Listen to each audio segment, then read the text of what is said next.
Our next speaker is Michael Ringel, who's a managing director and senior partner for the Boston Consulting Group. Michael. Thank you, Jerry. Let's see if this works.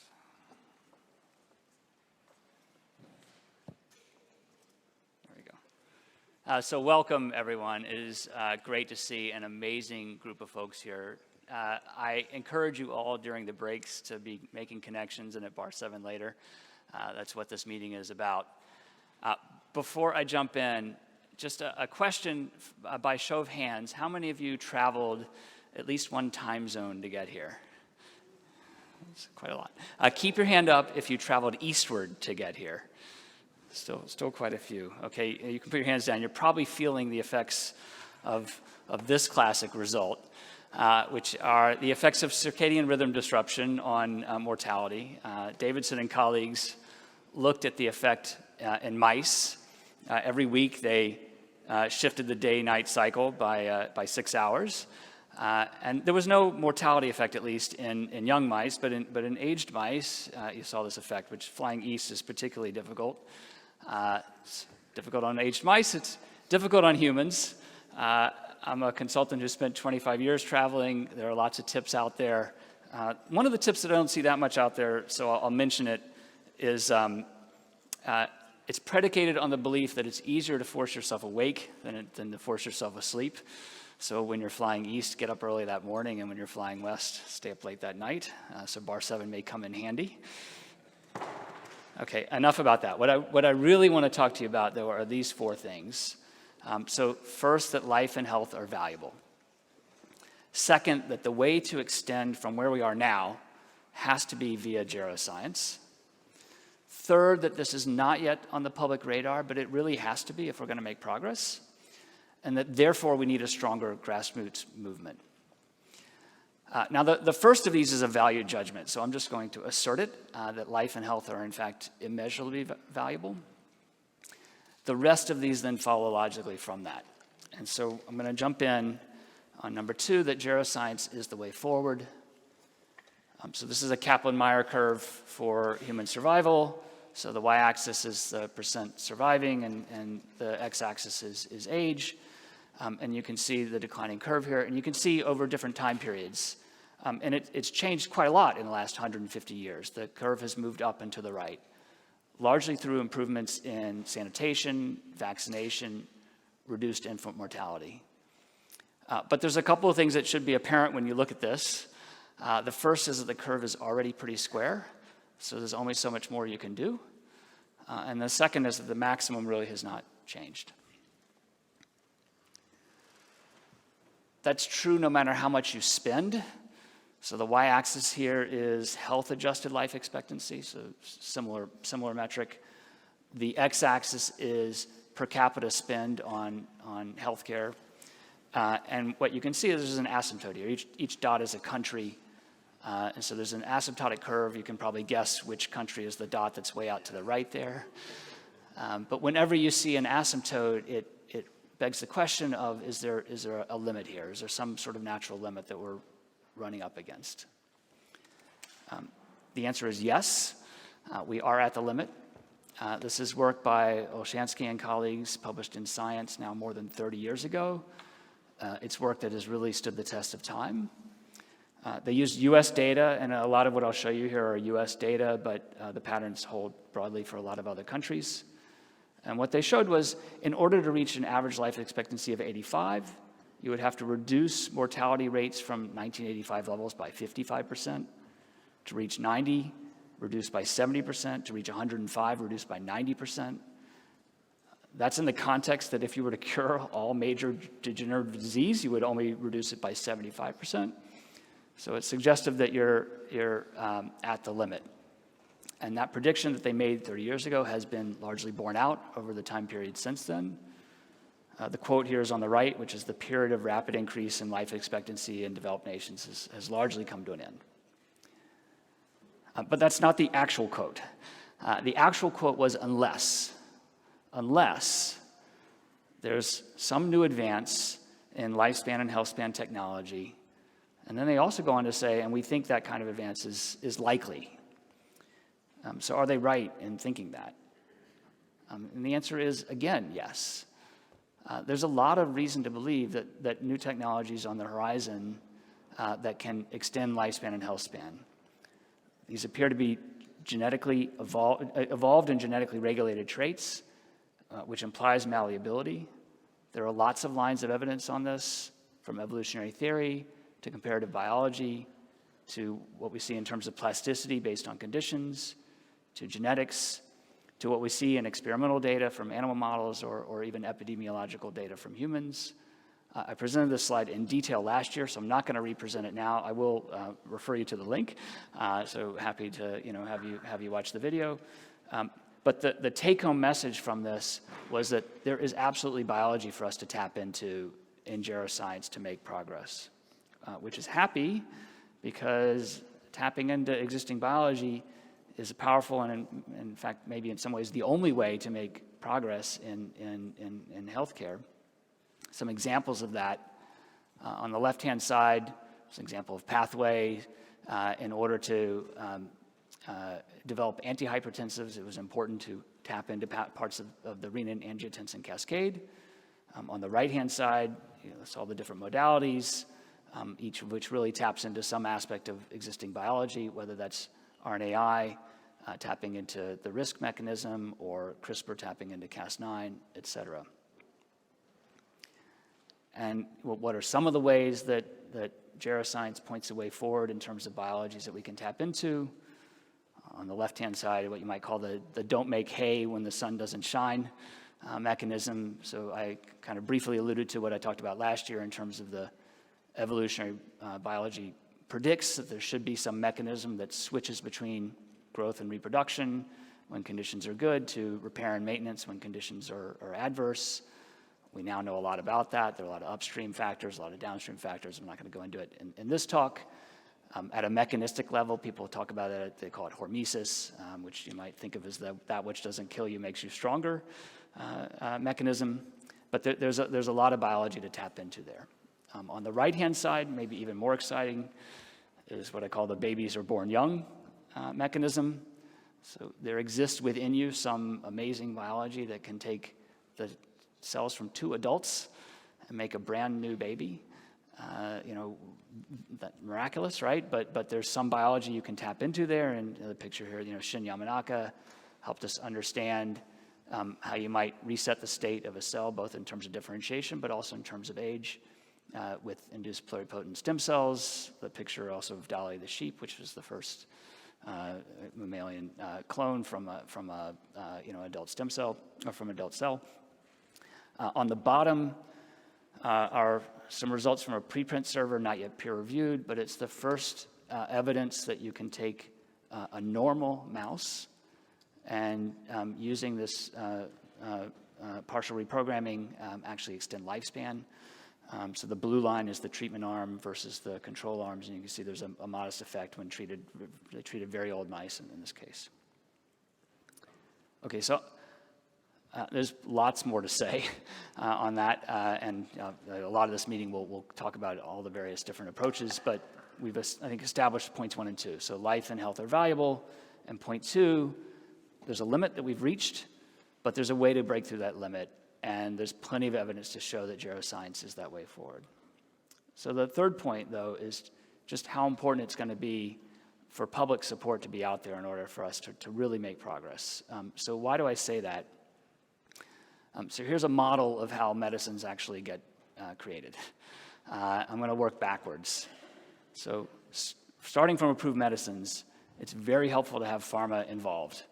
Pharma can run trials that can demonstrate safety and efficacy. They can do the manufacturing, distribution, and so on. There's a symbiotic relationship between pharma and biotech, where a lot of the pipeline for pharma comes from biotech. Biotech itself often relies on academics, both for the founding of companies and even if not direct founding, ideas from academics feed what biotechs work on. Academics need grants to do their work, and so they're largely dependent and influenced by agencies like the NIH that provide funding in terms of where that funding is available and what they work on. Agencies are responsive in terms of priorities set by legislatures, and legislatures ultimately are answerable to the people. There are intervention points at every step of this chain, and we should be doing all of those. So, events like the one we're at right now that are building community between biotechs and academics, things like Bar 7, they are super valuable because it's helping kind of bridge that one of those transition points. But this chain does not succeed without real force from the start of it. So let me give you a couple of examples of that. The war on cancer. So if you go back to the middle of last century, cancer was a taboo subject, not talked about. What you can see on the left-hand side is that due to the efforts of Mary Lasker and others, that mindset shifted. So during the 50s and 60s, the willingness to engage on cancer as a topic shifted. That culminated on the right-hand side in legislative priority, so the National Cancer Act of 1971. That provided funding. That instigated research. You can see the white line chart here, the increasing amount of research starting around 1970. That created discoveries and ultimately medicines. A more recent example, the ALS Ice Bucket Challenge in 2014 raised over $220 million.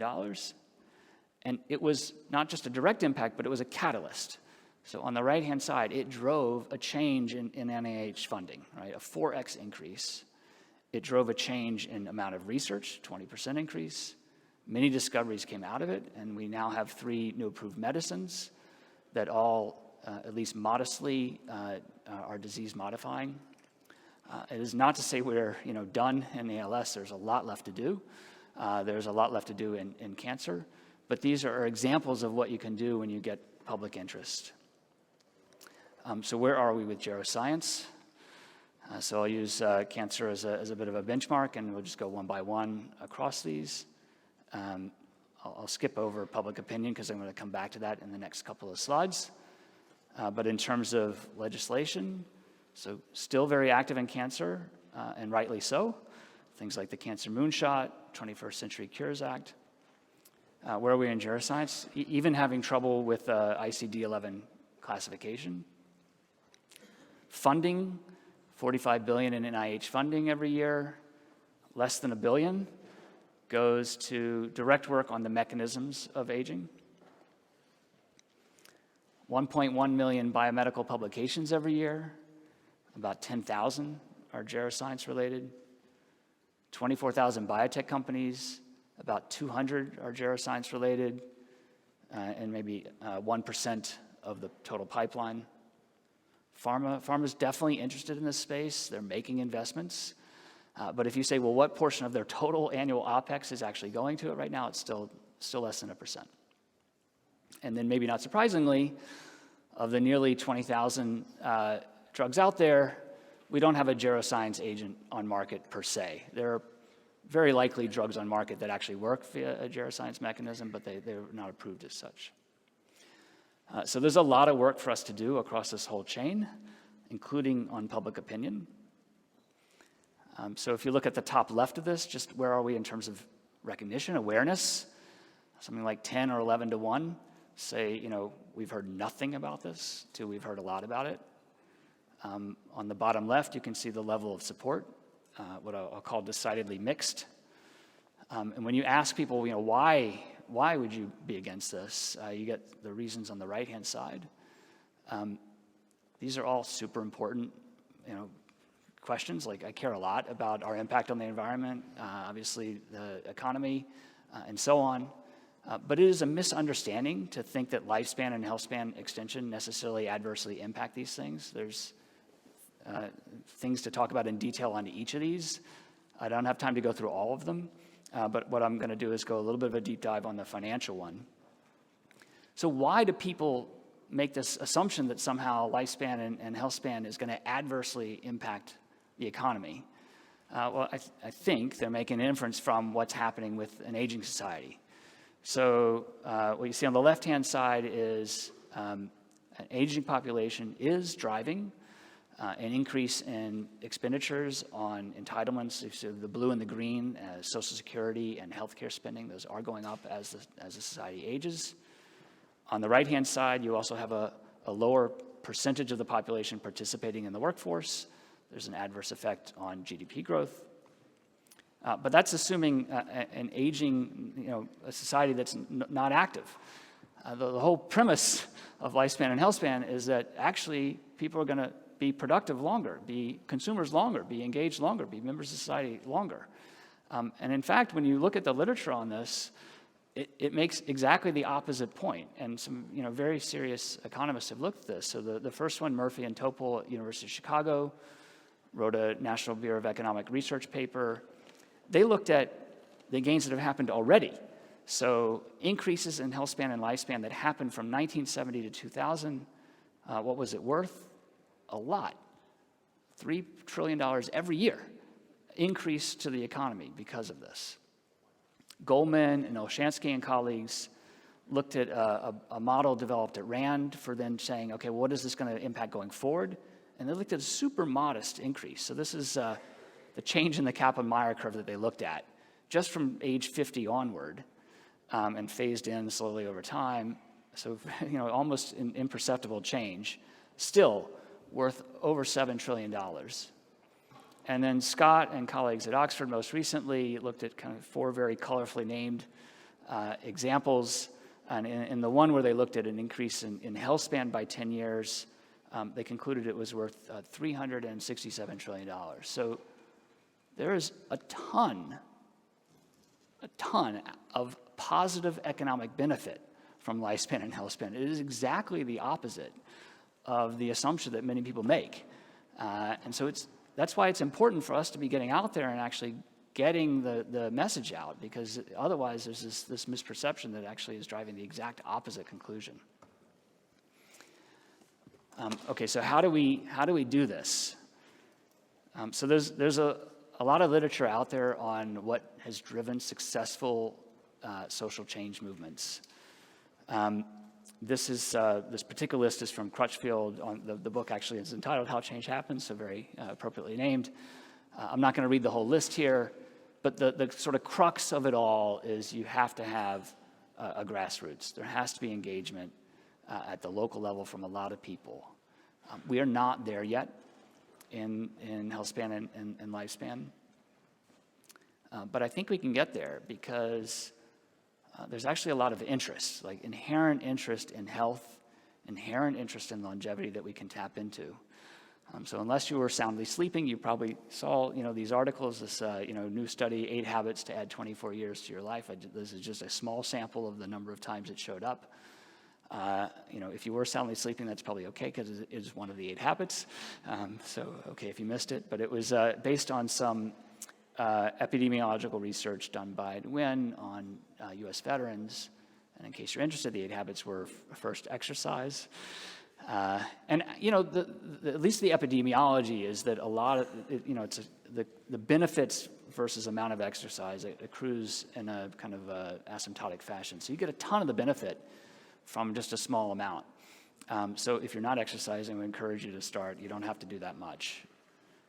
Opioids, smoking, stress, plant-based diet, not too much, drinking, sleep, and positive social relationships. So these are the 8 they mentioned.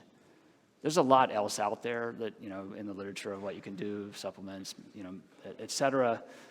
Some of those ideas are prudent, some not so prudent, maybe as an example of the latter. So eunuchs do achieve centenarian status at some rate, like 130 times the background rate.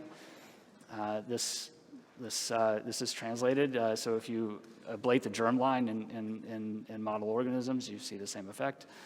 I'm not suggesting that you proceed this way, but just to say there are lots of other potential actions beyond that list. What I am suggesting is this list. So hopefully I've now made the case. So life and health are valuable, somewhere from $367 trillion to immeasurably so. We have topped out in how we're going to extend those from the prior approaches. There has to be a new way, and there is a new way. There's lots of science to say that geroscience is the new way. We have to make the case publicly, and in order to do that, we need a grassroots movement. So I'm going to stop here with questions. I'm just going to flash, not for now, but when the video is out later, just in case folks want to follow up on any of the references. Just flash through those, and I'll stop here.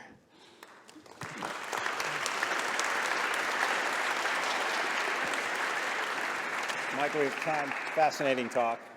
We have time for one question. Well, I'll ask one question then. So you talked about the effects of living longer life and impact on GDP, and then showing the opposite. How do you factor in that in many areas of the world we have sort of depopulation? Yeah, so there is this question around the population impact as well, which I alluded to briefly. When we think about population impact, by the way, of extending lifespan and health span, when we think about the impact on the world environmentally, there's both the impact per capita and then the total number of people. And there's some evidence to show that actually longer-lived societies have a lower impact per capita, so it may actually decrease the impact on the environment. And then there's this interesting interplay between growth rate, reproductive rate, and longevity. So Gates actually had to engage on this topic when they were talking about, protecting children from, malaria and things like that. You wouldn't think you would have this argument thrown at you that, oh, well, that's going to be bad because now you're going to have overpopulation as a result. But that argument was made to them. But when they actually looked at it, they said, no, when you reduce childhood mortality from things like malaria, actually the reproductive rate goes down, and so the population actually comes down. So there's a dynamic here that needs to be worked through in more detail as you extend lifespans, what actually happens to the total population between the impact of the changes in birth rate and the changes in lifespan. So I don't have a direct answer for you on the total population size, but it's an interesting area. Well, thanks again, Michael. Appreciate it.